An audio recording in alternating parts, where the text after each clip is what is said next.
In my effort to keep you up to date with the cases that involve invocations, I have some excerpts from a blog post from the Americans United for Separation of Church and State that I would like to share with you. It says, the Alaska Superior Court recently ruled that the Kenai Peninsula Borough is violating the state constitution's religious freedom protections by restricting the faith traditions from which residents may offer invocations during public meetings.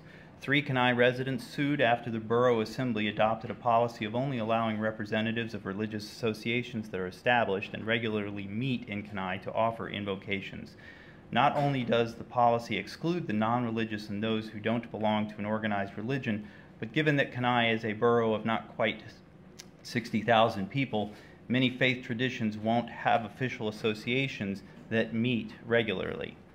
The evolution of and controversy over Kenai's invocation policy provide a poignant lesson on how invocations during public meetings can sow discord and division at gatherings meant to bring the community together, and why governmental bodies would be wise to forego invocations altogether.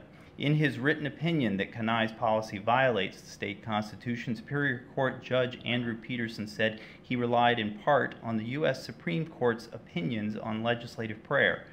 The goal behind legislative invocations and other ceremonial prayers is the idea that people of many faiths may be united in a community of tolerance and devotion, he wrote. Kenai has made clear the resolution stemmed from intolerance for the controversial views expressed during 2 particular invocations. If Kenai is opening the invocation opportunity to all borough residents, they cannot then put in place requirements that in effect exclude minority faiths or beliefs. The resolution is not inclusive of every religious view or belief practiced by the residents of the Kenai Peninsula Borough, Peterson wrote. Plaintiffs Hunt, Fontana, and Boyer are all examples of borough residents whose religious views are excluded and disfavored by the resolution. Personal note here that I am not saying that Winter Garden is excluding or disfavoring particular religious views, but this board is, in effect, excluding and disfavoring certain individual residents of Winter Garden. Returning to the blog post. Public meetings are vital government functions that should welcome all citizens to attend and participate.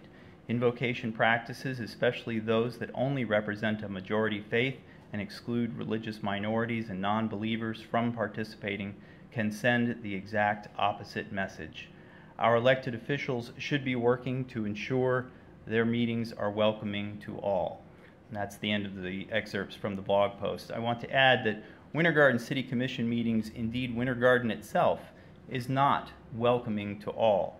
I've had people come to me privately to discuss things that they will not stand here to say. I think that that says a lot, and I think that the city, and especially the commissioners, should be ashamed that some citizens are fearful of sharing their opinion here.